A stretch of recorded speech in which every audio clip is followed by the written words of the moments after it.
As you log on the platform and click on your base scenario, you will be redirected to the project information subpage where all the general information about your project is located. This subpage will be already filled out for you as you first visit the page. The information provided will be transferred from your project application form. The page includes project acronym, project reference number, project name, project short description, and the list of project partners. On the top of the page, you can also visit the project structure subpage, where you can find all of your work packages. This subpage will be filled out as you first visit the page as well.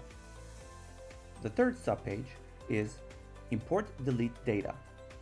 Here you can upload supporting documents as well as delete either reporting periods or project partners.